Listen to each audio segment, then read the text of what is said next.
Ma chérie, oh, je vais te donner un conseil. Ça ne va pas être long. On va finir ça comme ça. Ah, on va se donner. Quand tu décides d'épouser un homme là, cet homme-là, tu dois comprendre en tant que femme africaine que c'est lui qui va te doter.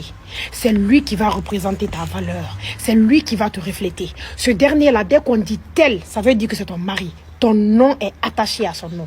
Donc, quand tu vas rentrer dans son foyer, là, tu vas dormir derrière lui. Cet homme-là, tu vas porter son nom. C'est pour lui que tu vas faire des enfants. C'est avec lui que tu vas passer ta nuit. Ce dernier-là, tu ne dois permettre à personne de lui manquer de respect. Ce dernier-là, quand quelqu'un doit lui parler, il doit réfléchir à 3 fois. Ce dernier-là, tu ne dois pas vilipender sa vie un peu partout pour qu'on vienne lui apprendre ce qu'il doit faire. Et imposer à toute personne qui te fréquente, que ce soit ton entourage, que ce soit ta famille, que ce soit tes amis, tu imposes son respect obligatoire à tout ton entourage. Parce que cet homme-là, quand on lui manque de respect, tu es automatiquement touché. Cet homme-là, quand on lui manque de respect, toi-même, on t'a manqué de respect. Cet homme-là, quand tu permets aux gens de le rabaisser, quand tu permets aux gens de lui parler comme s'il était un petit toutou, comme s'il ne servait à rien, comme si c'était un moins que rien, alors toi-même, tu es la cause de cela.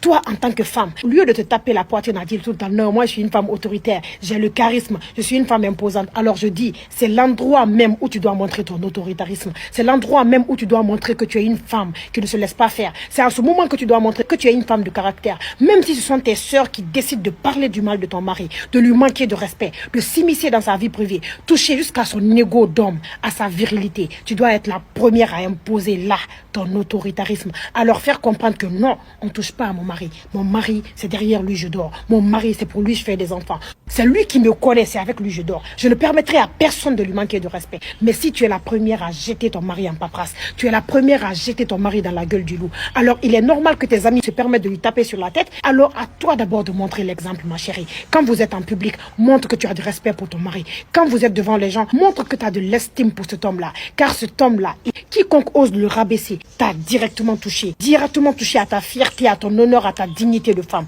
N'importe qui ne devrait pas le voir dans un sale état. Non, c'est pas tout le monde qui doit s'immiscer dans ta vie. Quand ton mari te fait quelque chose, tu donnes l'opportunité à tes amis de venir s'immiscer dans ta vie. Dès qu'il y a quelque chose que vous pouvez régler à deux, non, c'est petit pour toi. Tu vas fuir dans ta famille pour permettre à tes nièces, à tes soeurs, à tes cousines de lui parler n'importe comment. Il n'est le mari de personne. C'est ton mari à toi. Si tu es une grande dame, c'est parce que lui, c'est un grand homme.